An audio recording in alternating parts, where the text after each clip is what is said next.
Level 989.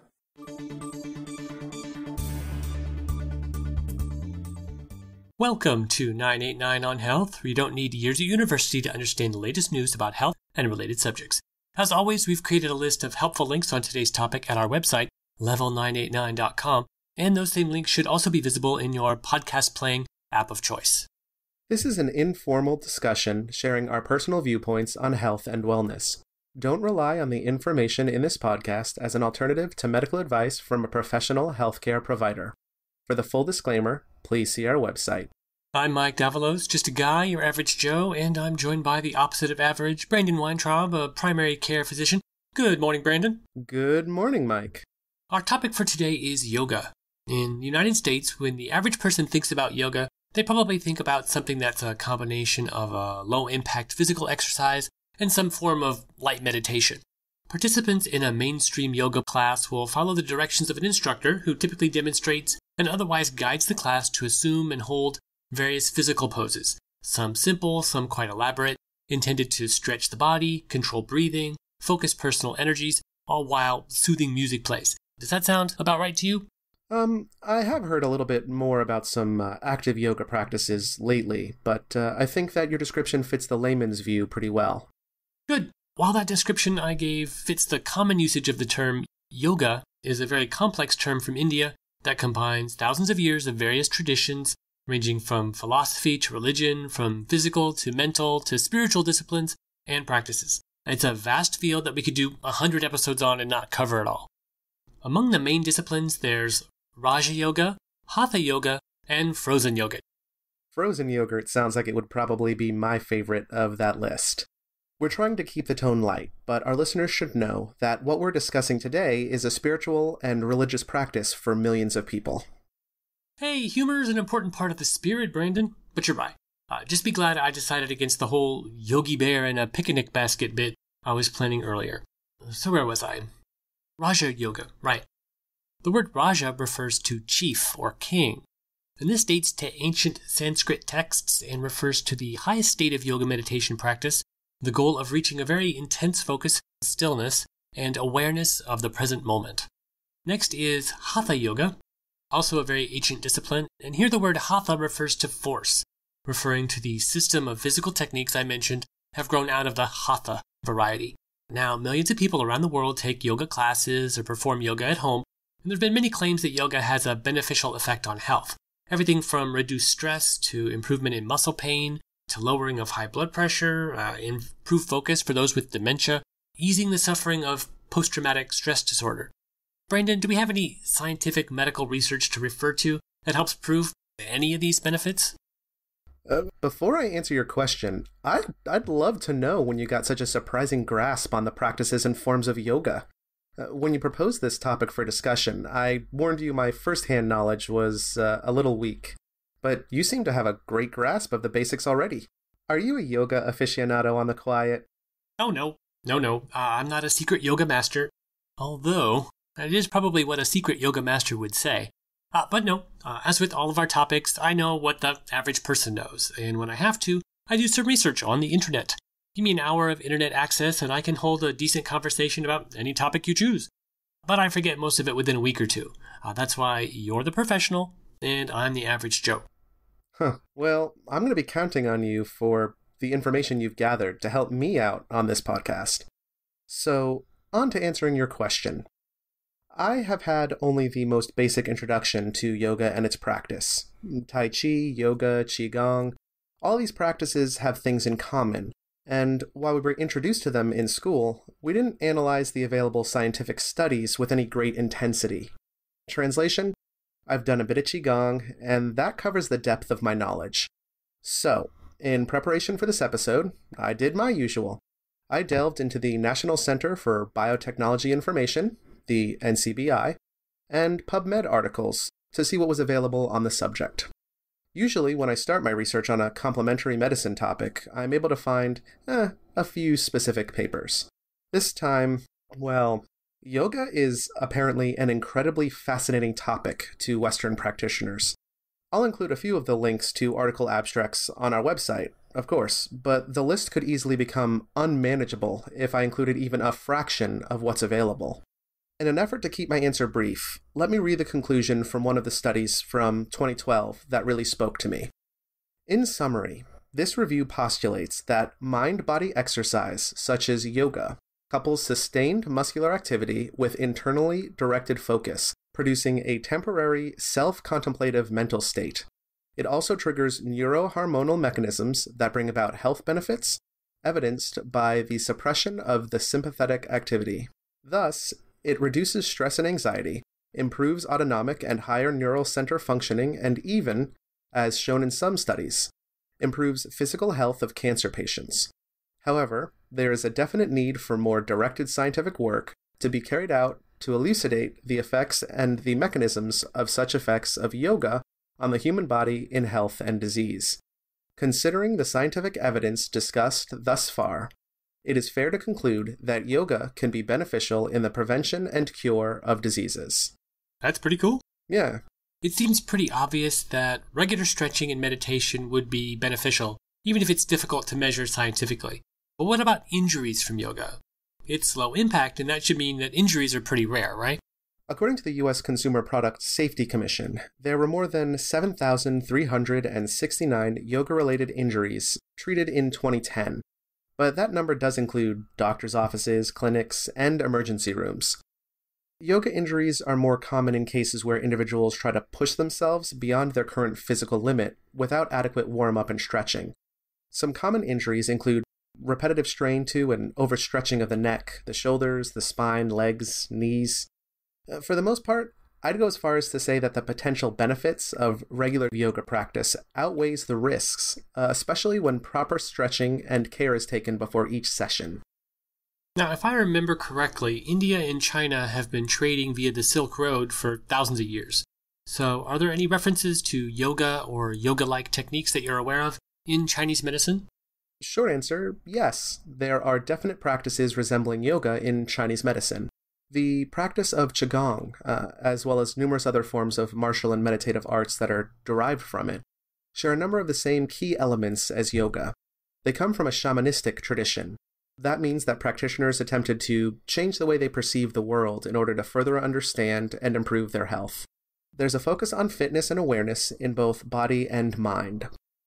Don't misunderstand me. The movements and poses used by yoga and Qigong are different, but both use dynamic physical exercises and forms of still meditation to accomplish their goals.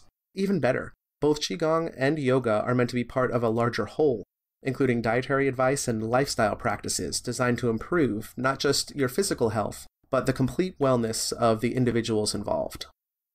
One type of yoga I hadn't heard about until I was researching for this episode is something called hot yoga, more officially known as Bikram yoga, which is not actually the scantily clad yoga with an adult theme that you might guess, but it's essentially performing yoga at high temperatures, 105 degrees Fahrenheit or almost 41 degrees Celsius, and a humidity of 40%. Actually, that humidity seems a bit low considering the temperature. I wonder if hot yoga is popular in Norway. They love saunas in that part of the world. I'll bet they do. Anyway, back to hot yoga? All right. Apparently, the logic of hot yoga is, and I'm going to quote from the National Institutes of Health article we'll be linking to in the show notes, there is some evidence to suggest that locally applied moist heat increases active and passive range of motion of the muscles comparable to static stretching or an active warm-up. The heated environment in Bikram yoga, in addition to the physical activity of the yoga, may impose a similar effect on the tissues of the muscular system. End quote. But I could imagine that while the heat and humidity might do some good things for your muscles, there might also be some problems too. Am I right? I would venture to say you are correct. Heat stroke, overextension of muscles and joints, and infection are all top of the list concerns with the practice of hot yoga. I think it's important to mention, though, if you're in decent shape, if you're hydrated, and if you're cautious not to overextend yourself, the practice is generally considered safe. To be honest, I'm not sure how I feel as a medical practitioner about Bikram yoga. There are arguments against its practice. Yoga, in its original form, is intended to keep breathing steady, even, and slow, and to create minimal stress on the body overall. The practice of Bikram yoga involves raising body temperature and more intense active stances, bringing both the heart and breathing rates up. There's further risk involved as individual studios attempt to make untried methods integral to their practices, to stand out from the official Bikram practice taught at the Yoga College of India in Los Angeles. If you're tempted to try hot yoga, this is my advice. Make sure to start with a beginner's class, preferably one that starts their students in a room well below the standard 105 degrees.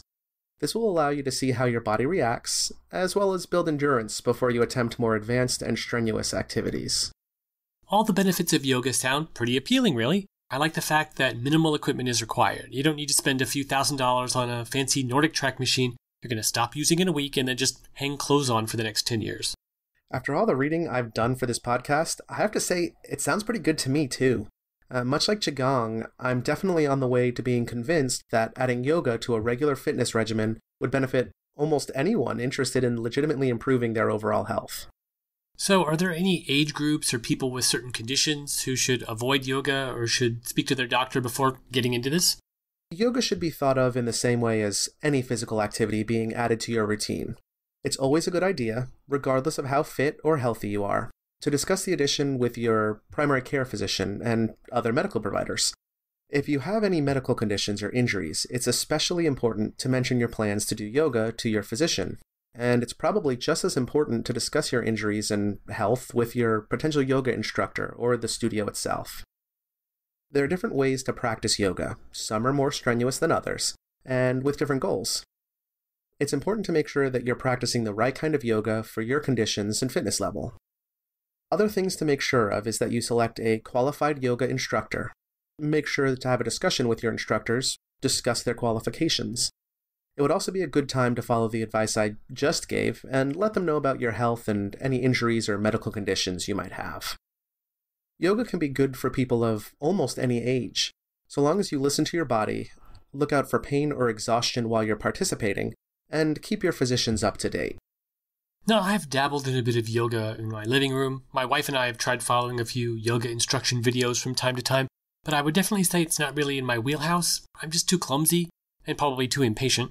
Now, Brandon, I seem to recall you saying something about trying yoga and failing. Oh, that's certainly true. I would say my whole family lacks the yoga gene. I know it sounds like a joke, but the parts of my family that follow my mother's genetics seem to have significant issues practicing yoga. Spinal abnormalities, muscle tension, and slower metabolisms seem to combine to make yoga a difficult practice for us to stick with. I've actually been advised by a professional yoga instructor that I was not suitable for yoga, even at the beginner's level. As we mentioned earlier, I typically don't have much experience with our topics outside of the research we do, and yoga's no different. This topic seemed like one that would really benefit from a guest with experience. So I gave my sister a call, since she's the biggest yoga fan I know. Hello, Michelle. Hello. Welcome to the show. We're excited to have you as a guest today. Thank you. As our first guest to the program, we'll try to take it easy on you. No million-dollar questions. Maybe. Let's start easy. Tell us, how did you get into yoga to start with? And how long have you been practicing? I was actually introduced to yoga by some friends. They had gone to a handful of classes and told me how great it was, so naturally I was curious. Ultimately, I bought a deal online and then went with my friends as moral support. I don't go as often as I'd like to, but I'd say I've been going for probably about 2 years now. And this one's just for my own edification. Do you know what style of yoga you practice? For starters, I only went to classes labeled beginners or all levels welcome. I'm not very versed in all the styles, but I believe I've done Vinyasa, Ashtanga, Yin Yoga, and Kundalini. Oh, and Restorative, all of which are very different. With some, there is a lot of movement and changing of poses, and then there's others that are done mostly seated on your mat and consist of long, slow stretching and holding poses for minutes at a time. So, how often do you attend a yoga class? And do you go alone? Do you go with friends? Honestly, I go in spurts. Sometimes I go once or twice a week, and other times I may go a few months without going. I've yet to go alone, but I am definitely more comfortable now and wouldn't really mind it. So far, though, I usually link up with a friend or two and we make a night out of it. I find that it really helps having a friend to motivate you and it helps keep you on track. Plus, it's a lot harder to back out if you've already committed to going. You're less likely to make excuses like, I'm tired or I need to do laundry. And how often would you actually like to go to a yoga class based on what you're getting out of it? I'm under the impression you'd like to go more often than you actually have a chance to. I would have to say, I think that 2 or 3 times a week would be ideal for me personally. But I've heard from an instructor actually that yoga was one of the few things that got her anxiety under control. So for someone like that, perhaps they would benefit from yoga even more often. Then again, if we're talking about someone who is already fairly active, maybe they hike, walk their dog, go to the gym, do aerobics, well then maybe yoga would just be a nice supplement once or twice a month. In the end, I suppose it's all about what you want to get out of it. What benefits do you see from your yoga practice? Does it seem like you'd get the same results from a different type of workout, like running and strength training at the gym? Or does it seem like yoga contributes something special?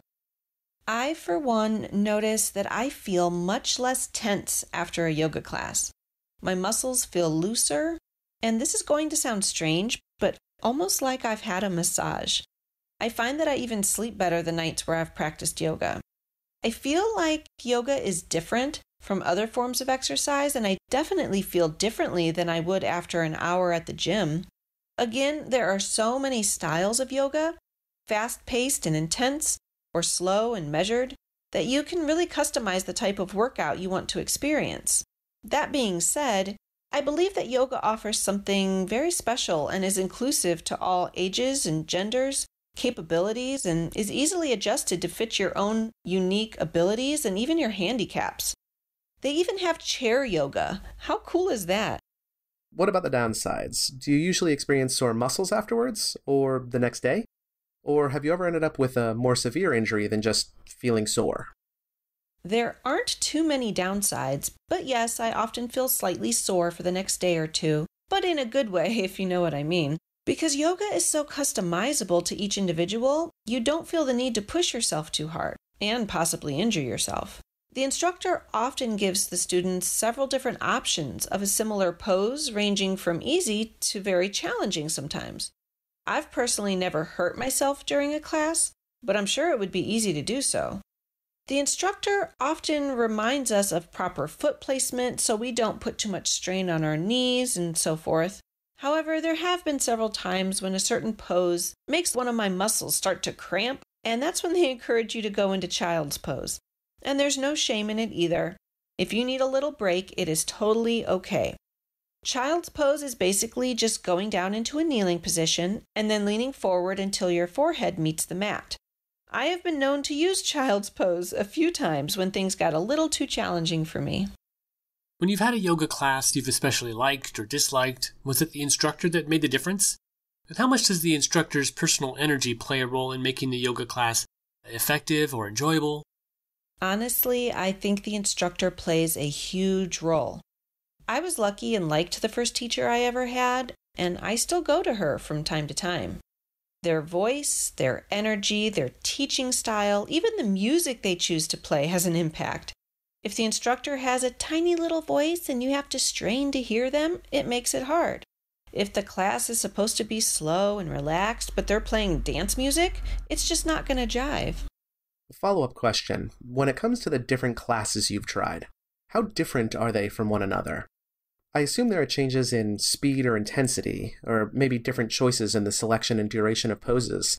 How have you found the different instructors you've had change it up? Speed and intensity are 2 big factors. A restorative or yin yoga class is going to be slow and you'll hold the poses longer. Great for a late night class so you don't get all amped up right before bed. Another class, like a vinyasa flow, is better for me personally a little earlier in the day because I typically feel more energized afterwards. Also, some teachers will show you a series of movements and then it's up to the class to continue on. I don't prefer that. I like it a lot more when the instructor does it along with us and guides us verbally and even offers hands-on assists. What do you look for in a yoga instructor? I mean, how much do they vary? When I picture yoga teacher in my mind, my imagination just goes right to someone who's tall and lanky, who lives on nothing but green leaves and low-fat yogurt, someone who'd treat a bacon cheeseburger like Superman treats kryptonite. Are the instructors, the ones you've met anyway, are they all dreamy, new-agey, star child types, or are they down to earth? When looking for an instructor, I would first attempt to go by word of mouth. If friends or relatives or a coworker raves about this person, chances are that you're going to like them too. If you don't know anyone who practices, some websites have profiles on the instructors so that you can read about their background and you can learn a little bit about them. I've found that many teachers seem to gravitate towards one or two styles of yoga that they like to teach, so I would look at that as well. I have to admit, I was intimidated to go initially because I pictured all of these lithe, limber people looking down their nose at me and wondering, who starts yoga in their 30s? I couldn't have been more wrong. All of the teachers I've had have had very different body types, some thin and some not. And it really opened my eyes. I honestly wouldn't have looked at them and thought, oh, they probably teach yoga. I found that they are very down to earth and just human with the same fears and insecurities and issues that we all have. Seriously, they're just people I would want to hang out with as friends. Now, I think our listeners have enough evidence by this episode to know I'm somewhat overweight. I'm about 200 pounds these days. I've got a gut, handlebars, and saggy skin. Sorry for that image, everyone. And I just imagine the average yoga class is full of people who weigh like 98 pounds and have 2% body fat. Am I going to stand out like a sore thumb? Or should I expect to see other normal people like me who might have a few extra pounds on them? No, you would not stand out at all. That's another great thing about yoga. I have seen all body types in my classes, and I think that's pretty cool. Furthermore, I've seen people who looked a lot more out of shape than me who can touch their toes, and I can barely manage a halfway forward fold. So I love that yoga can be so welcoming and inclusive no matter your experience or abilities. There really are all types of people who go to yoga. What sort of places are these classes usually held in? When I was learning the basics of Qigong, many of my classes were actually held in a nearby city park. Have you seen the same thing with the yoga classes you've taken? Or are classes usually in, say, a community center or someone's garage? The classes I've been to have all been in studios, and when weather permits, sometimes they will do a class in a city park. Oftentimes, the outdoor classes are donation-based, meaning that you just give what you can. There's not a price set for the class, but I'm sure this varies by location. One of my instructors even does home visits, so if you don't have time to make it to the studio or you're just too shy, private lessons might be a good option as well. I know it's going to vary based on where a person lives or how successful a particular instructor is, but on average, how much is a yoga class? Can I sign up for a subscription or a package deal? You know, buy 10 lessons, get one free? I would highly suggest a package deal. You can save a ton of money that way. Usually you can expect to pay $10 to $15 to do a drop-in, but sometimes if you buy a package, it's cheaper. The last class I went to, the drop-in rate was $13, but they had a deal going, 5 classes for $40. That's saving $5 a class. Plus, when you get there, you're not fumbling for your money or your credit card. You just check in and go sit down, start to relax and stretch and wait for the class to start. It's kind of nice. I'm a very open-minded person, as you know, but for some reason, when I think of a class full of yoga folks, most of them are women. Now, is this just some dated stereotype that I have? Or is that true, at least from your perspective? Are there men taking the classes too? I mean, if I were a woman at a yoga class, I might assume that any guys at the class were just there to watch me do a downward dog or try to ask me out after class. I have to admit the idea that my presence, as a man in the class, would interfere with how well all the women could just relax and really get into the flow of it all. That definitely makes me less interested in going. What's your experience? You're right, Mike. The classes I've attended have been predominantly female, with just a spattering of guys now and then. But that could be due to the type of class I'm going to, the teacher, the time of day. Who really knows? But men do come, and I've never found it to be uncomfortable. I've also never had a male instructor. I find myself a little more comfortable with females. That's not to say that I wouldn't try a guy. In fact, maybe I'll make a point to try a male instructor now that I'm more comfortable with the basics of yoga. If I were interested in finding a yoga class in my area, do you have any advice how I might start? My concern is that I like to know a little bit about my potential instructor before I attend lessons. I'm happy to talk to a teacher once I find a possible studio, but I still need to narrow down the list to a manageable level. Is there any way to know what to expect from an instructor who I've only booked with online and I've never met? Well, first I would try to go by word of mouth. If not, then I would definitely like to read up on the studio, the instructor, their training and background, what styles they teach, and if I was still unsure, I would ask if I could meet with the instructor a few minutes before class to talk a bit, or perhaps even request a private class to get a feel. I was fortunate enough to have friends who already dabbled in yoga and were able to tell me, yeah, this teacher is great, or no, don't waste your time. I didn't really enjoy his or her class. You know, here at 989 on Health, we try to ask the real questions on everyone's mind. We don't shy away from the gritty reality of the streets. This episode is no different. Sometimes, this is hard for me to say, but sometimes when I'm exercising, I pass gas. I'll say it, sometimes it's pretty loud. And I tend to exercise alone, so it's not a problem. But it'd be really embarrassing to fart right in the middle of some weird pose that's intended to bring us all a little closer to relaxation and enlightenment. Now, you're a pretty classy person, and I'd never ask you to speak about your own personal gases, but it has to happen sometimes, right? What if someone in class toots? I mean, does everyone ignore it? Do they laugh? What happens? Funny you should ask. Just a few classes ago, we were all engaged in the goddess pose. Imagine squatting down and then taking your knees as far apart as you can so your hips sink down nice and low. Imagine kind of like a frog. After several moments in that pose, I heard it. And it was pretty loud. I expected to hear chuckling, but everyone carried on as if nothing had happened. My friend and I caught eyes and smiled, but that was it. I really don't think that person was embarrassed by it. But there are times when we do laugh. There's another pose called baby pose, where you lie on your back and you grab your feet and pull your legs far apart. You feel pretty silly doing it, but it's a fun pose and sometimes it makes you laugh. So, yoga has inspired a few popular articles of clothing, whether or not a person actually practices yoga. I see more than my fair share of yoga pants after a few hours at the gym. I am not confident about my ability to pull off that particular look. So, what should a person like me wear to a yoga class? Better question. What is the appropriate dress code for your average Joe? Well, I love yoga pants, in the studio and out. They're just so comfy. But for a guy, I would suggest a loose cotton shirt, nothing too restricting, but not too loose either. And then a pair of cotton shorts or even basketball shorts. You're going to be moving and stretching a lot, and you don't want your clothes catching and binding and making you uncomfortable. Okay, another important question. Do the people participating in the class chit-chat with each other? Should I be expected to have some small talk prepared? Like maybe what's my favorite bee pollen infusion flavor? Or what day of my juice cleanse am I on? Or where I got my Cocopelli tattoo? Who was voted off last night's episode of Insert Popular Reality Show Here? A lot of times the studio is quiet. Sometimes people are engaged in soft conversation, but the majority of people are on their mats preparing for class, whether that be by stretching, closing your eyes, meditating, or even just bringing your focus inward and concentrating on your breath. So there is no obligation to chit-chat, but after the last Kundalini class I went to, it was kind of nice afterwards. The teacher served hot tea, and people stood around talking and mingling. So every class is pretty different. Now, I remember a few years ago you were interested in going into massage therapy, and you even started school for it. That's true. But you stopped when you discovered the hard truth, that massage is only laid back for the clients. The therapists are usually under a lot of stress to sell upgrades, sell memberships, to rapidly clean and prepare the room for the next guest. It's a punishing cycle of selling and cleaning, and a surprising amount of wear and tear on your own body.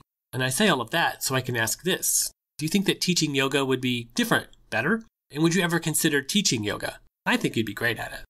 I think that, like with anything you enjoy, if it's your job and you rely on it for income, it's still going to feel like work, even if you do enjoy it most of the time. I'm sure there's nights when they'd rather be home curled up on the couch or watching their favorite show. But on the other hand, I don't think they would do it if they didn't find it gratifying. Would I want to teach yoga? I don't know. I don't think so.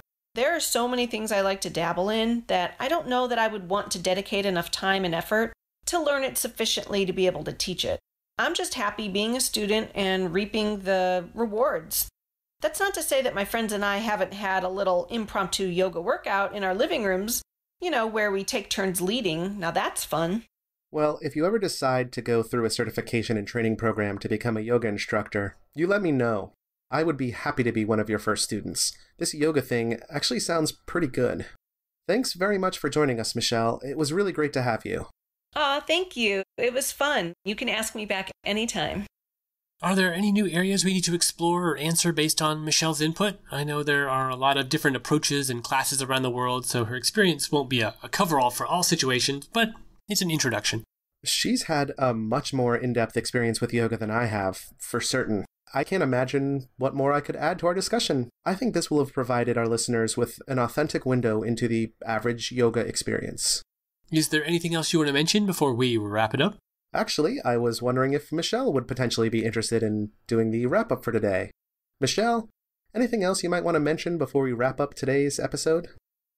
All I would like to say is that if you've never tried yoga, then try it. You've got nothing to lose and so much to gain. The rewards are endless. Weight loss, toning, anxiety reduction, core stability, flexibility, more energy, better sleep. I could go on and on. I am so glad that I got over my insecurities and tried yoga. If it's something you've been wanting to try, I sincerely hope you do so because it is well worth it. That's all the time we have for today. These short episodes are a brief overview of very complex topics. Everything we say is for entertainment and educational purposes only. Licensed healthcare professionals should advise you and be aware of changes you're planning to make to any aspect of your healthcare. Every person's needs are different. The links to references we've made about news articles, medical studies, or other materials can be found at level989.com, along with our contact information and the complete Don't Take Medical Advice from Podcasts disclaimer. Thanks for listening, and now go health yourself.